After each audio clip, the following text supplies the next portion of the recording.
the people that have made a difference on the planet. When John F. Kennedy said, we will go to the moon in the next decade, he spoke it. That was a commitment, and people shared that vision. People bought into that. We've had all kinds of examples in history where people have made declarations, who have committed their lives to bring about a difference. There are people who are taking a stand today against hunger. I guarantee you it will be a part of our past at some point in time. Someone took a stand against polio. It no longer plagues us as it once did, because someone said, it is my commitment to eradicate it from the face of the earth.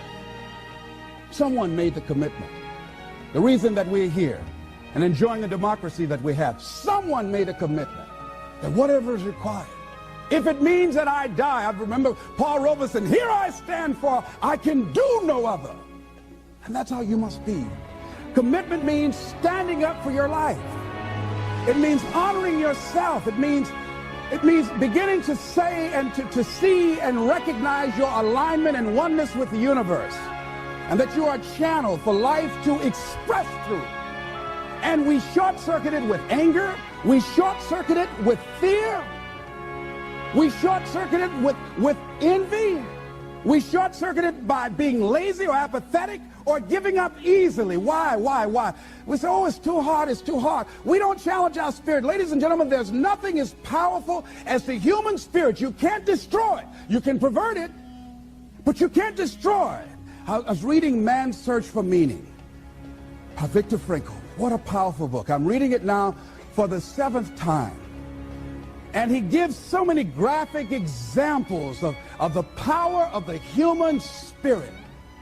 And so what are some of the things that can fortify us and give us the kind of inner strength that will allow us to forward ourselves into the future by manifesting our commitments? Number one, commitment means in some cases going back to school, getting some training, sitting up in classes with people younger than you, putting yourself in a position where you don't know and that is awkward and uncomfortable, but because of your commitment to develop yourself, or to go back to school to get a high school diploma or to get a college degree, that it doesn't matter, feeling dumb and saying, what am I doing here, sitting up in some boring class?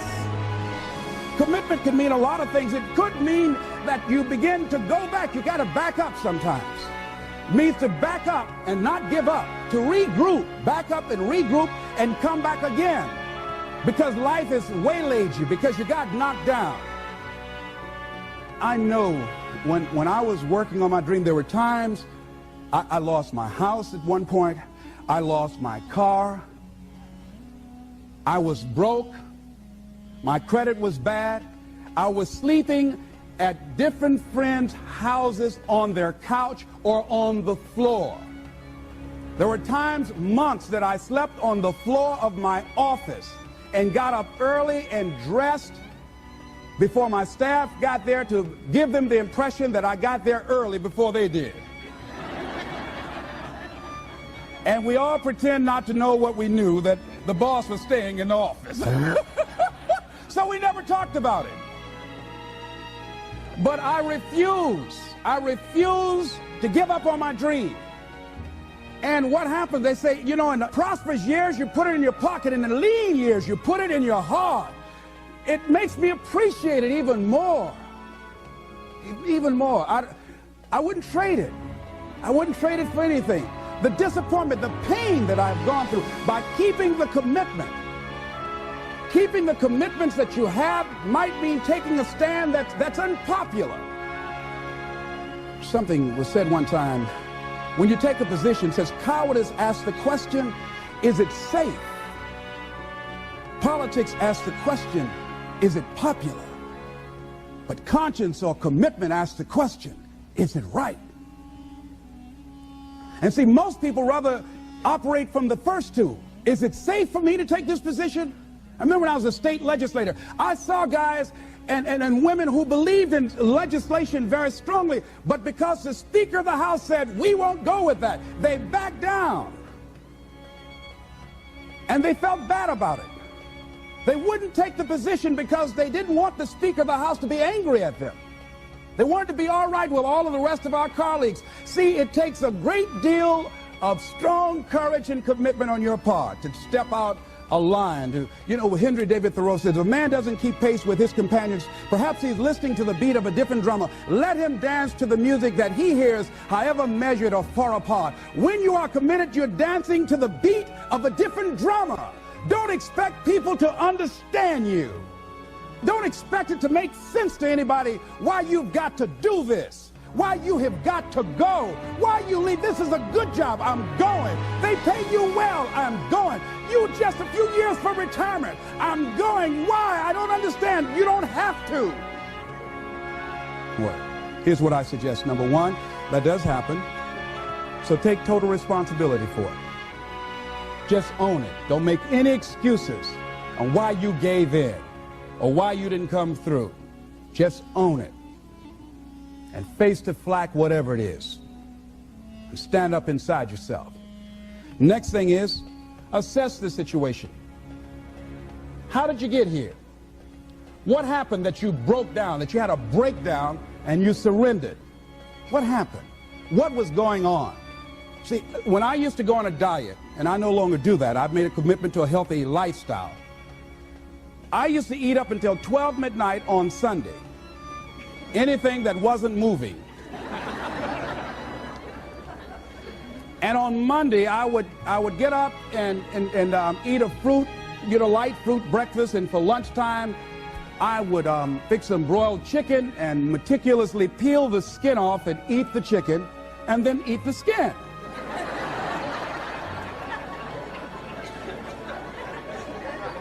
Do 5 setups, look in the mirror, and become discouraged because my stomach doesn't look like a washboard or one of the Avon Haley dancers. And I say, what the use? And then I go to the refrigerator and eat food cold standing right there in the refrigerator. So when I evaluated where I broke down, I realized I can't have junk food in the house. So I changed my route. I stopped taking people to lunch or to dinner because I couldn't sit there and watch them eat. When I had to go someplace and speak and they were eating, I said, call me downstairs when it's time for me to speak, because if I sit at the table looking at them, the food's going to call my name. And I know this. So I had to begin to make sure that I wasn't putting myself in a position where I would give up on my commitment. Am I making sense to you? So I began to strategize around avoiding situations where I knew that I was going to become weak. Another thing I do when I don't keep my commitment, I either deny myself something or I do a trade-off. If a glazed donut takes advantage of me, then I require myself to do an extra 25 setups, or I walk for an extra 15 or 20 minutes because I got a hammerlock on my head and say, come on over here. So you might have to deny yourself something or do a trade-off. Do something that will offset it. The other thing is, start again. So what? You fell flat on your face. So what? Start again.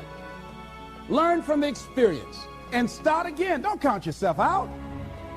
Don't sentence yourself to a lifetime of being miserable, a lifetime of being broke, a lifetime of being unhealthy, a lifetime of being in a relationship that is no longer fulfilling to you.